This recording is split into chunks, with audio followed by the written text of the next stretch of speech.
संघर्षाच्या काळातही स्वाभिमान जपणारे निष्ठावंत वैभव नाईक महाराष्ट्र राज्याच्या राजकारणात सत्तेसाठी राजकीय पक्षांच्या झालेल्या अभूतपूर्व फाटाफुटीत अनेक दिग्गज नेत्यांनी आपले मार्ग बदलले आणि सत्ताधारी पक्षाची वाट धरली, परंतु या सर्वांना वैभव नाईक हे अपवाद ठरले। विधानसभा निवडणुकीत अगदी थोडक्या मतांनी त्यांचा पराभव झाला तेव्हा शिवसैनिक आणि जनतेच्या डोळ्यात दुःख, मनात वेदना होत्या। धनशक्तीमुळे जरी वैभव नाईक यांचा पराभव झाला असला तरी त्यांच्या पावलांमध्ये मात्र थांबणे नव्हते। ज्या दिवशी निकाल लागला त्याच्या दुसऱ्या दिवसापासून ते जनतेच्या प्रश्नांवर पुन्हा रस्त्यावर उतरले। सामाजिक कार्यात खंड पडू दिला नाही। राजकारणातही त्यांनी सक्रिय राहून स्थानिक स्वराज्य संस्थांच्या निवडणुकींसाठी शिवसेना उद्धव बाळासाहेब ठाकरे पक्ष संघटना अधिक मजबूत करण्यावर लक्ष केंद्रित केले। त्यामुळे एकीकडे सिंधुदुर्ग जिल्ह्यात जिल्हा परिषद निवडणुका बिनविरोध होत असताना कुडाळ मालवण मतदारसंघात मात्र वैभव नाईक यांच्या नेतृत्वाखाली सर्व ठिकाणी तुल्यबळ लढत होऊन 49,000 मते शिवसेना पक्षाला मिळाली। एकंदरीत विधानसभा निवडणुकीतील पराभव हा वैभव नाईक यांच्या राजकीय प्रवासातील एक तात्पुरता अडथळा ठरला असला तरी त्यातून पुन्हा एकदा उभारी घेत त्यांनी जनतेशी असलेली आपली नाळ तुटू दिली नाही, हे यातून प्रकर्षाने दिसून येते। जनता संकटात असताना वैभव नाईक शांत बसले असे कधीच झालेलं नाही। प्रत्येक अन्यायग्रस्तांचा आवाज होण्याचा प्रयत्न त्यांनी केला। नुकसानग्रस्त आंबा आणि काजू शेतकऱ्यांना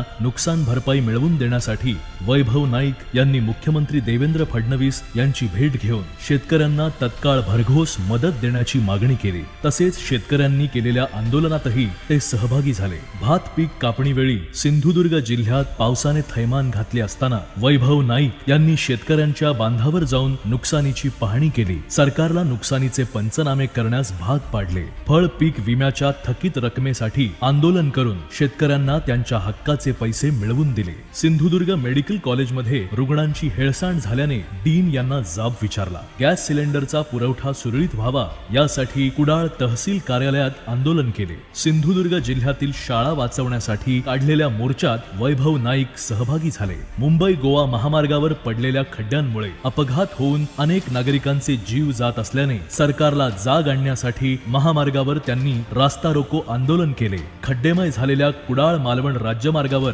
बैलगाडीद्वारे आंदोलन केले। झाराप तिठा येथील महामार्गावर चुकीच्या मिडल कटमुळे शाळकरी विद्यार्थ्यांच्या झालेल्या मृत्यूचा महामार्ग अधिकाऱ्यांना जाब विचारला म्हणून वैभव नाईक यांना अॅट्रॉसिटीच्या खोट्या गुन्ह्यात देखील अडकवण्यात आले। वैभव नाईक यांना रोखण्यासाठी सत्ताधाऱ्यांनी कितीही प्रयत्न केले तरी जिल्ह्यातील प्रश्न सोडवण्यासाठी सत्ताधाऱ्यांशी आणि प्रशासनाशी त्यांचा संघर्ष सुरूच राहणार आहे। शिवसेना पक्षात फूट पडली तेव्हापासून ते आतापर्यंत वैभव नाईक यांना पक्ष प्रवेशासाठी ऑफर देण्यात येत आहे। शिंदे गटाच्या अनेक मंत्र्यांनी याचे वेळोवेळी सुतवाच देखील केले आहे। अलीकडेच त्यांना सत्तेच्या सावलीत येण्याचे निमंत्रणही देण्यात आले, मात्र निष्ठेच्या कसोटीवर वैभव नाईक तसूभरही डगमगले नाहीत। मतदार आणि शिवसैनिकांसोबत त्यांनी निष्ठावंत राहण्याचा निर्णय घेतला। त्यांचा हा बाणेदारपणा आजही कायम आहे। 2024च्या लोकसभा निवडणुकीत कुडाळ मालवण मतदारसंघात 26,000 मतांनी पिछेहाट झाल्यानंतर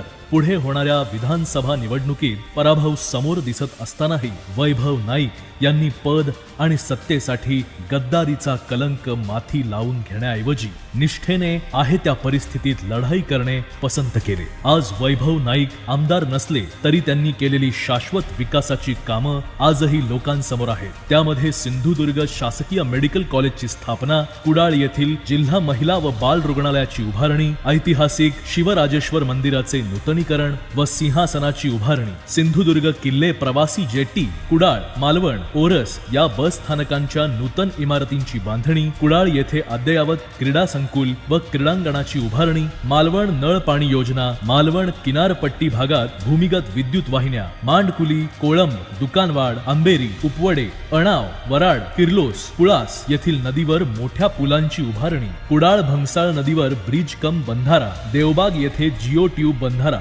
तळाशील देवबाग, सर्जेकोट, खोतजुवा, मसूरकर जुवा येथे दगडी धूप प्रतिबंधक बंधारे अशी एक ना अनेक विकास कामं वैभव नाईक यांनी प्रत्यक्षात करून दाखवली आहे. सत्तेच्या प्रलोभनांपुढे न झुकता प्रभू श्री रामांचा एकवचनी आदर्श डोळ्यासमोर ठेवून संघर्षाच्या काळातही स्वाभिमान जपणाऱ्या माजी आमदार वैभव नाईक यांना वाढदिवसाच्या हार्दिक शुभेच्छा.